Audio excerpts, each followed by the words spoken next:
무더운 한 주간도 주 안에서 평안하시고 건강하셨습니까? 우리 영상으로 또 예배에 참석하시는 우리 분당교회 성도님들과 함께 우리 할렐루야로 인사 나누겠습니다. 할렐루야, 할렐루야.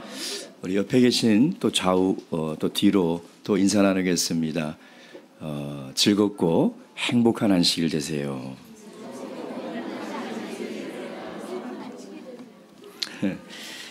자, 우리 아동부들은 꼭 거꾸로 하는 청개구리 기질이 있어가지고 그러죠. 그래.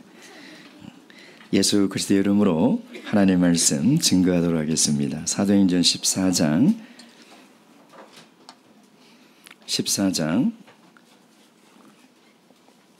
11절에서 18절까지 말씀. 오늘 우리에게 주신 이 귀한 계시의 말씀을 통하여 우리를 향하신 하나님의 뜻과 음성을 다 듣고 깨달을 수 있도록 이 말씀 함께 교독하시겠습니다. 11절.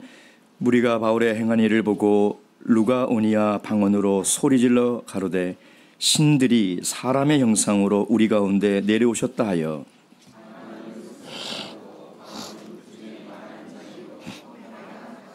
성박스스 신당의 제사장이 소와 화관들을 가지고 대문 앞에 와서 무리와 함께 제사하고자 하니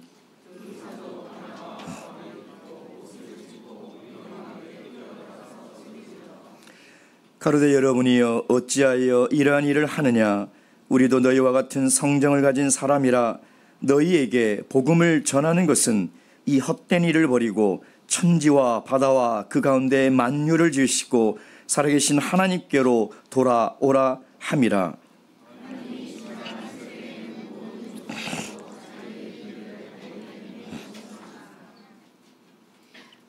그러나 자기를 증거하지 아니하신 것이 아니니 곧 너희에게 하늘로서 비를 내리시며 결실기를 주시는 선한 일을 하사 음식과 기쁨으로 너희 마음에 만족해 하셨느니라 하고 이렇게 말하여 겨우 무리를 말려 자기들에게 제사를 못하게 하니라. 아멘. 10여 년 전 전라남도 어느 시골 마을에 땅에서 용 3마리가 올라와 하늘로 승천하면서 남긴 흔적이 담벼락에서 발견이 되었습니다. 저도 그 모양을 보니까 용이 이렇게 툭 말려가지고 하늘로 3마리가 올라간 거죠. 그래서 이 마을 사람들은 아침에 일어나 보니 용이 하늘로 승천한 이후에 마치 허물을 남기고 간 것 같은 그 흔적이 선명하게 담벼락에 남아있었던 것입니다. 그래서 그 시골 마을 사람들은 우리 마을을 지키는 용이다 라고 생각을 해서 그 다음 날부터 그 담벼락 밑에 제사상을 차리고 매일같이 그 담벼락에서 용의 신을 섬기게 되었습니다. 이 소문이 그 지방에 퍼지면서 이 전라남도 작은 이 시골 마을은 용이 승천한 마을이다 라고 유명해지기 시작했어요. 그래서 어느 방송국 PD가 이 얘기를 듣고 정말 그런지 찾아간 것이죠. 보니 정말 담벼락에 용 3마리가 땅으로부터 올라와서 하늘로 이렇게 올라간 것입니다. 너무나 신기했어요. 아니 정말 용이 존재한단 말인가? 그래서 전문가들을 불러서 이게 도대체 무슨 흔적인지 조사를 하게 되었습니다. 결론은 시멘트 분사기가 이렇게 비 돌면서 이렇게 용의 형상으로 나왔다는 해프닝으로 끝난 것이죠. 오늘 이 본문의 말씀도 해프닝입니다. 우리가 오늘 이 본문의 말씀을 이해하려면 그 당시 이 루스드라에 내려오는 신화와 같은 전설의 이야기를 좀 알 필요가 있습니다. 아주 오래전 루스드라에 스스와 허메라는 신이 내려왔다는 거예요.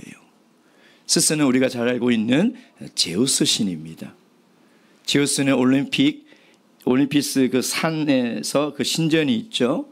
전 세계의 신을 관장하는 가장 능력이 뛰어난 신이 있죠. 근데 이 스스의 말을, 메시지를 전달하는 신이 누구냐면 허메예요. 허메. 예.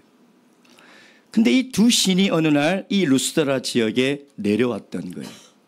근데 그때 루스드라 사람들이 이 두 신을 잘 영접하지 않았어요. 음식을 주지 않고 홀대를 했던 것이죠. 그래서 이 스스 신이 너무나 화가 나서 이 루스드라 마을을 저주하고 멸망시켜 버렸다는 겁니다.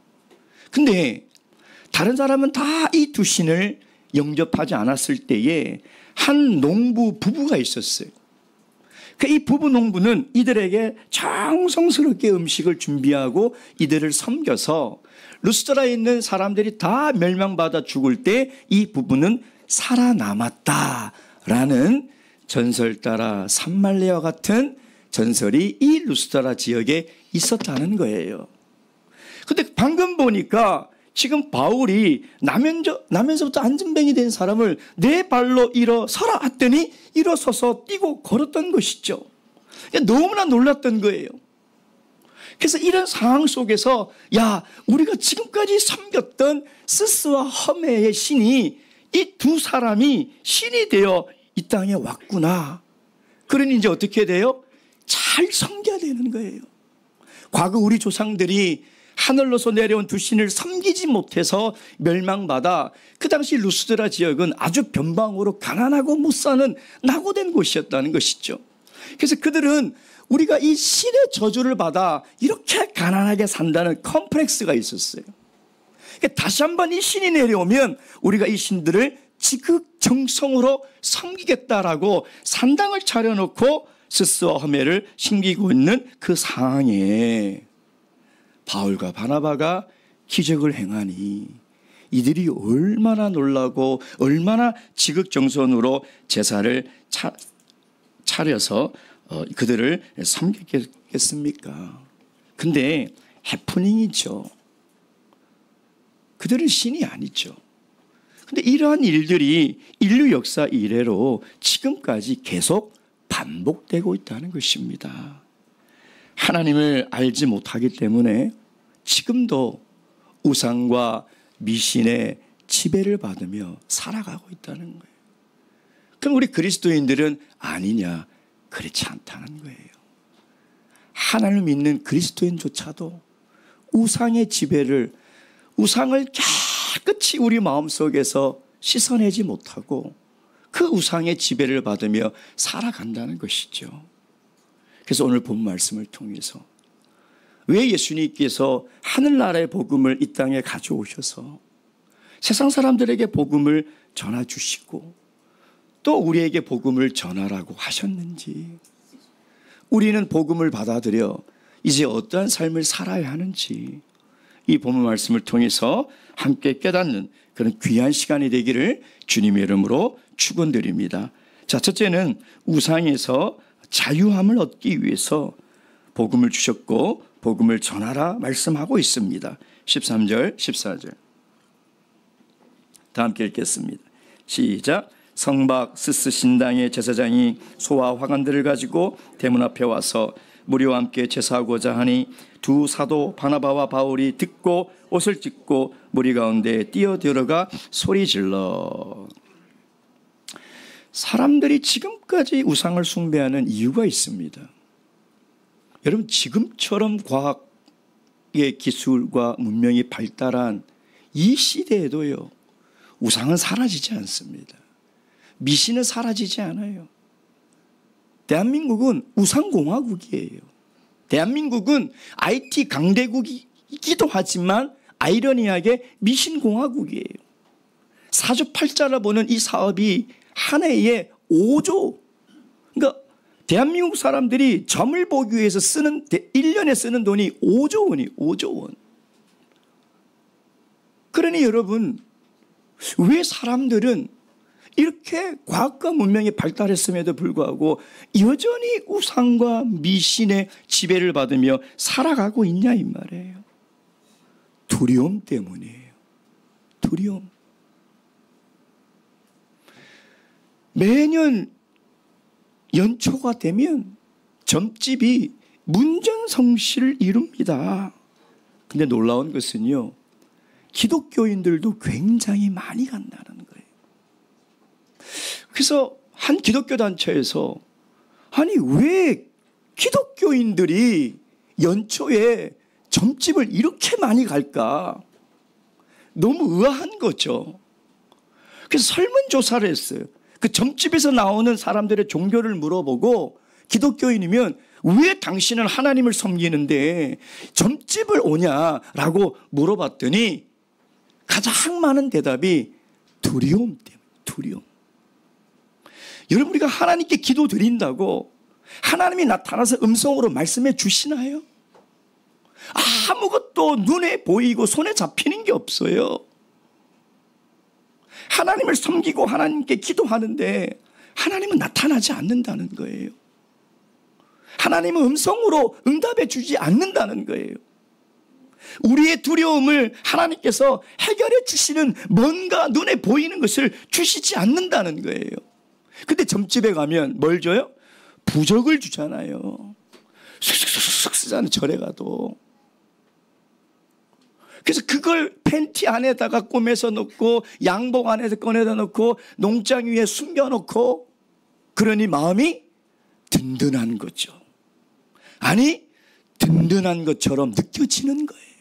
뭔가 눈에 보이는 게 내 옷 안에 있고 우리 집 안에 있으니까 뭔가 이것이 나를 지켜주고 우리 가정을 지켜줄 거라는 그 생각이 있다는 것이죠. 여러분, 사람은 인생을 살면서요, 두려운 일을 만나게 됩니다. 이 두려운 일이 뭐냐면 내 능력 밖의 일이라는 거예요. 내가 아무리 노력해도 해결할 수 없는 일들을 만나게 된다는 거예요. 그리고 내일 일을 모르니 두려운 거죠. 어떻게 내일 일을 알겠습니까? 과학이 내일 일을 알아낼 수 있겠습니까? 모르는, 그러니까 두려운 거예요. 언제 사고가 날지, 언제 병에 걸릴지, 언제 사업이 망할지, 언제 죽을지 두려운 거예요. 그 두려움 때문에 사람들은 눈에 보이는 것을 찾고 의지하게 된다는 것이죠. 갑자기 사고를 당하거나 집안에 우환이 안 좋은 일이 연속해서 생기다 보면요, 사람들이 두려움이 생겨요. 이거 뭔가 부정탄 일이 있는 것은 아닌가? 이거 어떻게 이것을 해결하지? 라는 염려와 걱정, 두려움이 생긴다는 것입니다. 그래서 내 능력으로 어쩔 수 없는 일들이 있고 그 일들을 연속해서 만나다 보면 무언가에게 의지하고 무언가에게라도 그 종이 쪼가리라도 한 장 받아서 내 이 두려운 마음을 좀 없애고 싶은 생각이 우리 모든 인간들에게 다 있다는 거예요. 심지어가 아니라 그리스도인들도 마찬가지죠. 그리스도인들도 마찬가지예요. 두려움이 없을 수 없어요. 염려가 어찌 없을 수 있겠습니까? 출애굽기 32장 1절에서 4절까지 말씀. 출애굽기 32장 1절에서 4절까지의 말씀. 출애굽기 32장 1절에서 4절까지 다 함께 읽겠습니다. 시작. 백성이 모세가 산에서 내려오미 더딤을 보고 모여 아론에게 이르되 가로되 일어나라, 우리를 인도할 신을 우리를 위하여 만들라. 이 모세 곧 우리를 애굽 땅에서 인도하여 낸 사람은 어찌 되었는지 알지 못함이라. 아론이 그들에게 이르되 너희 아내와 자녀의 귀의 금고리를 빼어 내게로 가져오라. 모든 백성이 그 귀에서 금고리를 빼어 아론에게로 가져오매 아론이 그들의 손에서 그 고리를 받아 부어서 각도로 새겨 송아지 연상을 만드니 그들의 마르되 이스라엘아, 이는 너희를 애굽 땅에서 인도하여 낸 너희 신이로다 하는지라. 아멘. 지금 자신들을 애굽에서 인도하여 낸 모세가 눈에 안 보여요. 왜 안 보이지? 왜 안 내려오지? 두려움이 생긴 거예요. 눈에 보이는 하나님이 모세를 불러 우리를 인도해 냈다고 했는데 그 모세가 눈에 안 보이는 거예요. 불안한 거죠. 이 광야를 어떻게 지나갈 수 있을까? 과연 우리가 그 가나안 땅, 약속의 땅에 도달할 수 있을까? 걱정이 되는 거예요. 그래서 금송아지를 만든 거예요. 그 금송아지를 만들어 놓고 이게 우상이다라고 한 것이 아니라 이 금송아지가 우리를 애굽에서 이끌어내는 여호와 하나님이다라는 거예요. 이것이 눈에 보이는 하나님이라는 거예요. 그러니까 그들은 두렵기 때문에 눈에 보이는 뭐라도 형상화해서 보고 싶은 거예요. 여러분, 이 금송아지는 구약이 끝날 때까지 이스라엘 백성들의 신앙을 괴롭히고 그들의 신앙을 병들게 하는 아주 중요한 우상이었어요. 지금도 마찬가지예요. 지금도 마찬가지라는 거죠. 여러분, 사람은요, 눈에 보이지 않는 것은 믿지 않아요. 사람은 눈에 보이지 않는 것을 의지하지 않아요. 눈에 보여야 의지가 되고 손에 잡혀야 기대고 그것을 믿고 살아간다는 것입니다. 이스라엘 백성들이 왜 금송아지를 만들었을까요? 눈에 보이지 않는 하나님을 믿으려니 두려운 거예요. 그래서 뭔가 눈에 보이는 하나님을 만들어서 섬겨야 되겠다라는 생각이 있었다는 것이죠. 지금도 사람들은요, 하나님을 보여주면 믿겠다라고 그럽니다. 그리스도인들도 뭔가 기도할 때 하나님이 음성으로 들려줘야 믿겠다 그래요. 부적이라도 써드릴까요? 뭐라도 하나님께서 증명이라도 줘야 될까요? 하나님이 나타나야 믿겠다는 거예요. 근데 말장난 같지만 믿으면 하나님을 볼 수 있는 거예요. 믿으면 하나님의 음성을 들을 수 있는 거예요. 믿음으로 볼 수 있고 믿음으로 들을 수 있는 거예요. 믿음이 없으니 보여달라 들려달라 어찌 보고 들을 수 있겠습니까? 그러니 늘 불안한 거예요. 그래서 우상에서 헤어나지 못해요. 미신에서 벗어나지 못한다는 것입니다. 지금 세상 사람들은 복음을 듣지 못하기 때문에, 듣지 못했고 믿지 못하기 때문에 여전히 이 우상과 미신의 지배를 받으며 늘 두려움에 사로잡혀 살아가는 거예요. 그러나 하나님을 믿으면 하늘에서 내려오는 그 평안이 우리의 모든 두려움을 걷어내시고 염려를 없애주시는 거예요. 그래서 우리가 복음을 전해야 돼요. 그 두려움에 사로잡혀 우상을 섬기고 헛된 미신에 빠져 살아가는 그 어리석은 세상 사람들에게 하나님의 진리와 복음을 전해야 되는 이유가 여기에 있는 것이죠. 두 번째 그 이유가 무엇입니까? 14절 15절 말씀 보겠습니다. 15절만 읽겠습니다. 15절 시작. 가로되 여러분이여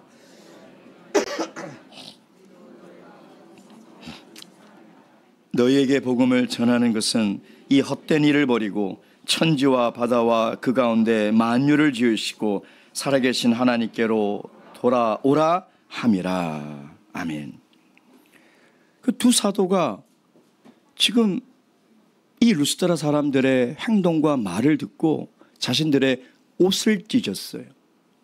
그 옷을 찢었다는 행위는 뭐냐면 신성모독을 하지 말라는 행위예요. 신성모독을 하지 마라. 그러니까 우리가 복음을 전해야 되는 이유는 사람들의 욕망에서부터 자유를 얻기 위한 거예요. 사람들의 욕망에서부터 해방되기 위한 것이죠. 그리고 그들이 소리를 지릅니다.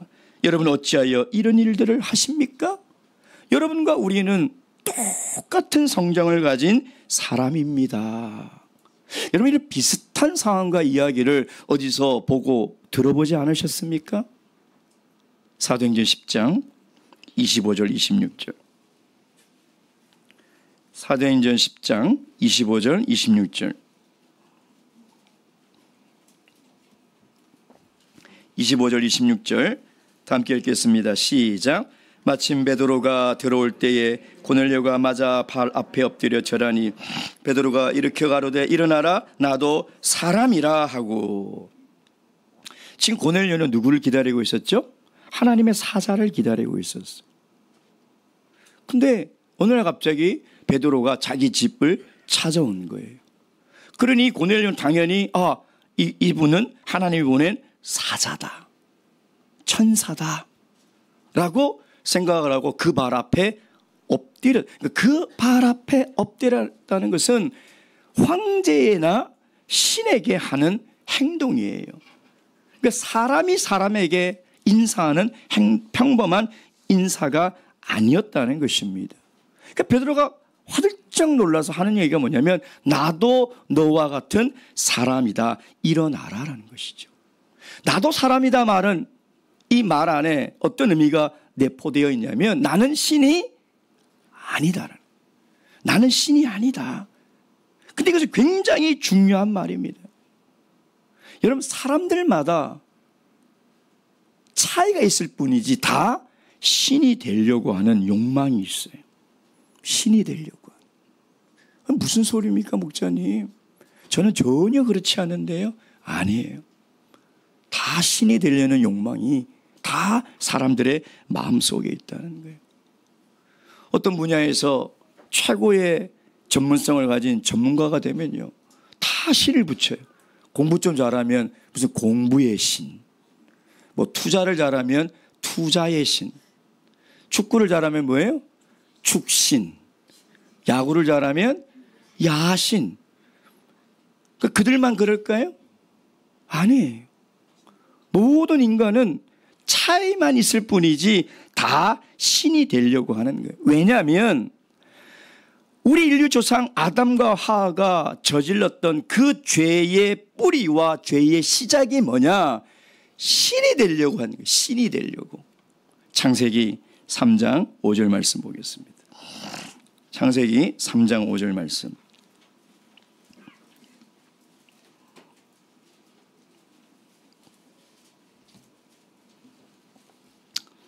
창세기 3장 5절 다 함께 읽겠습니다. 시작. 너희가 그것을 먹는 날에는 너희 눈이 밝아 하나님과 같이 되어 선악을 알 줄을 하나님이 아심이라. 지금 마귀가 뭐라고 얘기하냐면 너희 눈이 밝아 하나님과 같이 된다라는 거예요. 하나님과 같이 된다. 여러분, 죄의 뿌리는 다른 것이 아니에요. 내가 하나님과 같이 되려고 하는 거예요. 이 말은 뭐냐면 하나님을 의지하는 피조물로서 살고 싶지 않고 내 인생 내가 내 마음대로 내 의지대로 살아가겠다는 선언이라는 거예요. 그것이 죄의 뿌리며 그것이 모든 인간이 가지고 있는 욕망이라는 거예요. 욕망. 그래서 사람들은요, 이 신이 되어서 타인을 지배하려고 해요. 어떤 사람은 재력으로 사람들을 지배해요. 아니, 회사를 운영하는 회장이나 사장이라도 똑같이 일을 하는 평등한 사람이 아니라 그 돈을 이용해서 마치 노예를 부리듯이 한다는 거예요. 우리가 아무리 내 돈 주고 무슨 사람을 고용하고 내 돈 주고 뭘 하더라도 우리 마음속에 절대 이런 마음이 없기를 바랍니다. 하나님은 모든 인간을 똑같이 만들어 주셨어요. 근데 왜 돈이 있다고 다른 사람들을 무시하고 지배하려고 해요? 그게 죄라는 거예요. 그게 죄. 내가 응당받아야 될 서비스가 아니라 내가 돈을 냈으니 내 요구대로 해달라는 거예요. 어떤 사람은 권력으로 사람을 지배하려고 해요. 그래서 그 힘으로 사람들을 자기 뜻대로 이끌어가고 자기가 원하는 방향으로 이끌어가려고 하는 것이죠. 여러분, 부부들도 보세요.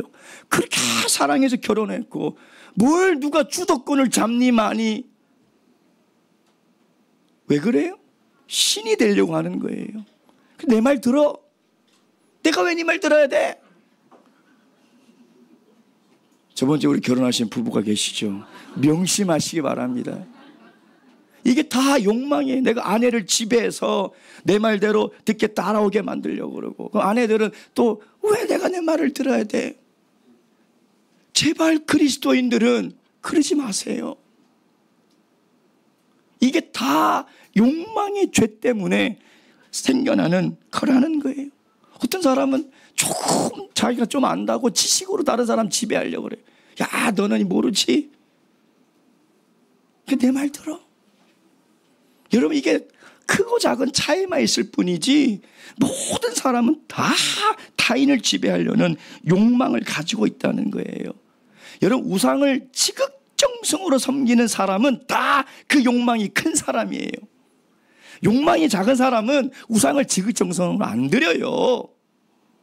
근데 욕망이 너무나 크고 욕심이 너무 크니까 다른 사람보다 훨씬 더 지극정성으로 드리는, 새벽 4시에 일어나서 목욕 재개하고 가장 좋은 음식을, 가장 좋은 사과를, 가장 깨끗한 음식을 싹 구별해서 바치고 긴 시간 동안 자기 욕망을 계속 비는 거예요. 무릎이 아무리 끊어져 나갈 것이 아파도, 아무리 허리가 아파도 그렇게 열심으로 절을 하고 섬기는 것은 다른 이유가 없어요. 욕망이 크기 때문에. 욕망이. 그러니까 누구에게라도 빌어서 내 이 욕망을 해결하고 내 욕심을 이루기 위해서 사람들은 우상을 섬기고 미신에게 그렇게 빌고 있는 거예요. 수능이 되면 TV에 항상 나오는 두 장면이 있어요. 첫째, 절에서 기도드리는 어머니들의 모습. 둘째, 교회에서 기도하는 부모들의 모습. 이 두 장면은 꼭 나와요. 저는 그걸 보면서 저들이 뭘 저렇게 열심히 빌까? 절에 있는 어머니들은 무슨 기도를 할까? 교회에서 기도하는 어머니들은 어떤 기도를 할까? 기도하는 대상이 다르다면 내용도 분명히 달라야 하는데 교회나 절이나 그 기도의 내용을 들어보면 똑같다는 것입니다. 대상은 다른데 다 자신의 욕망, 자신의 욕심을 위해서 기도하고 있다는 것이죠.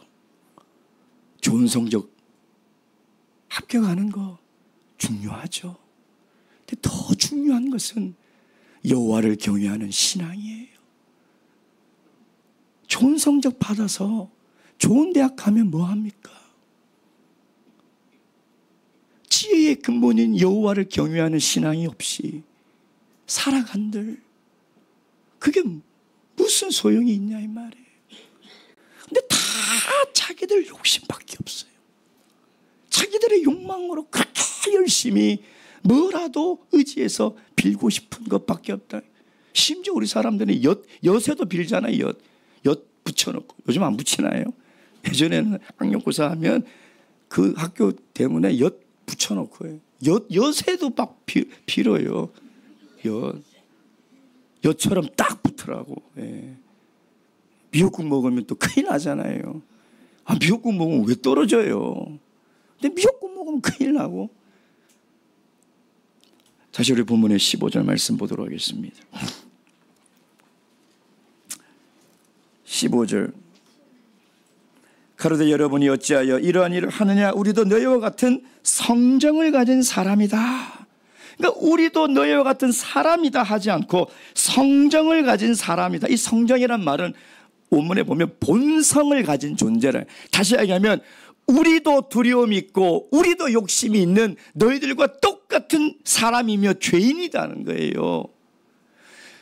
나도 욕심이 있고 두려움이 있는 똑같은 죄인인데 복음을 듣고 예수 그리스도를 말미암아 하나님을 믿기 시작하면서부터 내 마음의 두려움이 사라지고 내 마음의 욕심이 사라졌으니 당신들도 하나님을 믿으셔야 됩니다. 당신들도 이 헛된 일을 다 청산하고 천지를 지으신 하나님을 발견하고 믿으시기 바랍니다. 이것이 바울 사도가 지금 전하는 복음의 메시지라는 거예요. 세 번째, 그들에게 복음을 전한 이유, 우리가 복음을 전해야 되는 이유가 있어요. 자, 그게 뭐냐면 15절 후반부에 보면 천지와 바다와 그 가운데 만유를 지으시고 살아계신 하나님께로 돌아오라 함이라. 하나님께로 돌아오게 한, 그것은 바로 이제 죄에서 해방되게 하려는 거예요. 죄에서 해방되게 하려는 거죠. 하나님이 제일 싫어하는 죄가 있어요. 뭘까요? 살인일까요? 간음일까요? 거짓일까요? 하나님이 제일 싫어하는 죄가 바로 우상숭배예요. 우상숭배. 에베소서 5장 5절 말씀.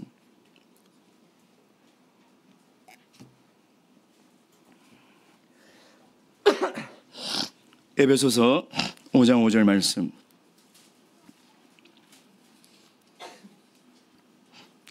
다 함께 읽겠습니다. 5장 5절 시작. 너희도 이것을 정령이 알거니와 음행하는 자나 더러운 자나 탐하는 자 곧 우상 숭배자는 다 그리스도와 하나님의 나라에서 기업을 얻지 못하리니. 여러분, 우상을 섬기는 사람은 하나님 나라에 들어갈 수 없어요. 그래서 출애굽기 20장에 보면 하나님이 나는 질투하는 하나님이다. 그래서 첫 번째, 두 번째, 세 번째, 너희들 절대 나 외에 다른 신을 섬기지 말고 우상을 만들지도 말고 조각하지도 말고 하늘에 있는 형상이나 바다에 있는 형상이라도 그 어떤 것 형상도 만들지 말라고 계명의 첫째 부분에 하나님이 딱 못 박아 두신 거예요. 그러니까 하나님이 제일 싫어하는 것은 우상을 섬기는 거예요. 우상을 만들어 우상을 섬기는 것이고, 하나님을 우상처럼 섬기는 것도 우상이에요. 그 사람은 절대 하나님 나라의 기업을 받을 수가 없다는 거예요. 여러분, 우상을 섬기는 사람 가만히 보세요. 도덕적인 관계가 있나요? 무슨 말이냐면 우상을 섬기는 사람이 나 회개했다라고 얘기한 사람이 있나요? 부처님께 열심히 빌고 와서 나 회개했다, 이제 정말 착하게 살아야 되겠다라고 하는 사람이 있나요? 저는 들어본 적이 없어요. 없어요. 우상을 섬기는 사람은 도덕적인 삶과 관련이 있는 것이 없어요. 내가 이제는 착하게 살아보려고 무당을 불러다가 200만 원, 500만 원 들여서 구판을 벌이는 사람이 있나요? 내가 이제는 정직하게 신실하게 살아보려고 점집에 가서 사주를 보고 내가 이제 정말 신실하게 살아보려고 부적을 사는 사람이 있나요? 없어요. 그러니까 우상을 섬기는 사람들은 자신의 삶이 새롭게 변화되고 도덕적으로 윤리적으로 깨끗하게 사는 것과는 아무 상관이 없어요. 왜 그래요? 뭔가 부정한 죄를 지어서 찝찝하기 때문에 무당을 불러서 구판을 하고 부적을 만들고 우상을 열심히 섬기는 거예요. 왜? 그 죄의 문제를 해결하지 못하면 무슨 우환이 불어닥칠지 모르는 거예요. 사고가 날지, 병에 걸릴지, 물에 빠져 죽을지, 불에 타 죽을지 모르는 거예요. 그래서 구슬하고 점을 보고 부적을 붙여다가 집안에 숨겨 놓는 것이죠. 여러분, 우상을 섬기는 사람이요, 부처님께 열심히 빌고 바위에 빌고 나무에 빌고 하고 나서 나 이제 회개하고 도덕적으로 바르게 살아야지, 이런 사람은 없다는 겁니다. 다 자신의 뭔가 조상의 죄든 본인의 죄든 뭔가 그 죄를 화를 면하려고 열심히 우상을 섬긴다는 것이죠. 이게 하나님 앞에 가장 큰 죄라. 로마서 1장 22절 말씀. 로마서 1장 21절에서 23절 말씀.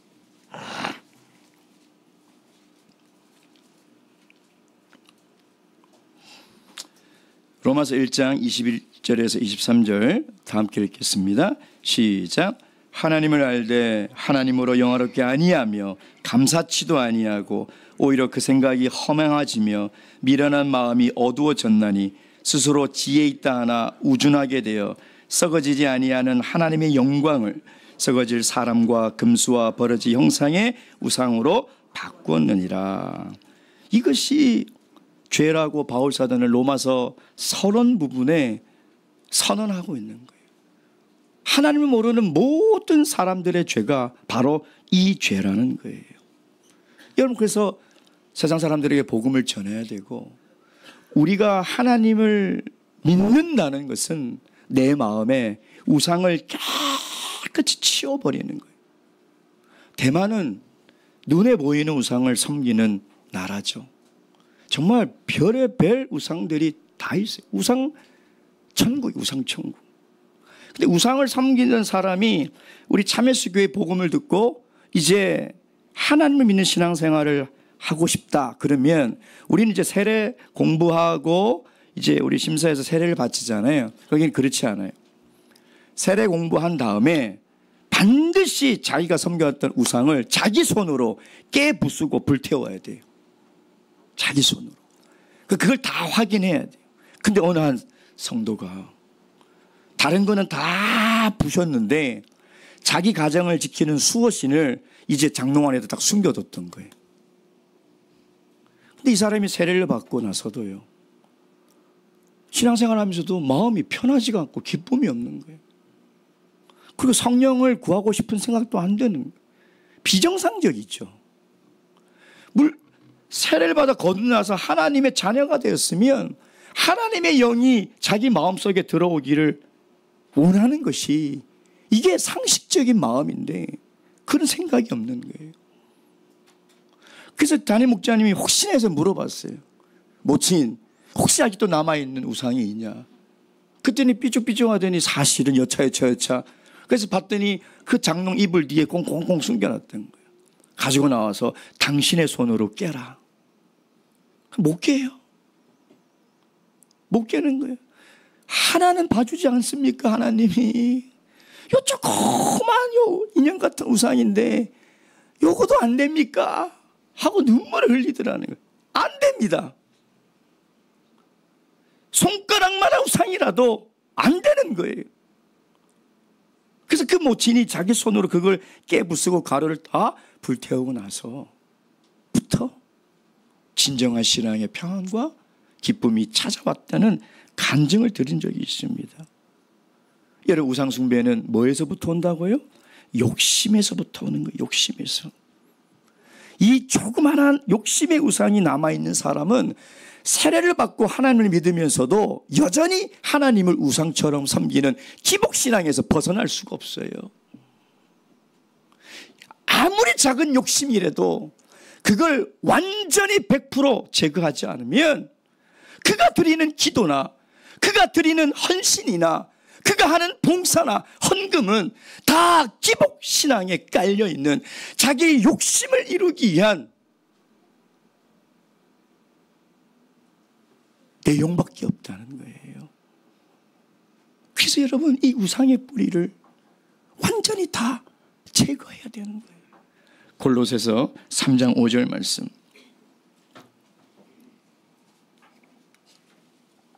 골로새서 3장 5절 말씀. 다 함께 읽겠습니다. 시작.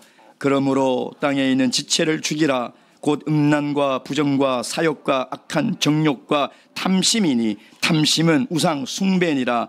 이것들을 인하여 하나님의 진노가 임하느니라. 아멘. 욕심이 죄의 뿌리며 그 욕심이 우리 마음 가운데 아직 남아있을 때 그건 우상이라는 것입니다. 바라기는 여러분, 이 우상을 제거하시기 바랍니다. 이 우상을 여러분의 손으로 부셔버려야 돼요. 여러분의 손으로 이 우상을 태워버려야 그때부터 비로소 진정한 하나님의 평안이 우리 마음에 임하는 거예요. 그때부터 진정한 신앙의 기쁨과 행복을 누리면서 살아갈 수 있다는 거예요. 여러분, 이것이 오늘 이 루스드라에 살고 있는 사람들에게 바울사도가 복음을 전한 이유이며 2000년이 지난 오늘도 우리가 세상 사람들에게 복음을 전해야 될 이유임을 믿으시고 복음을 전하는 저 여러분이 되시길 주님의 이름으로 축원드립니다. 묵도하시겠습니다.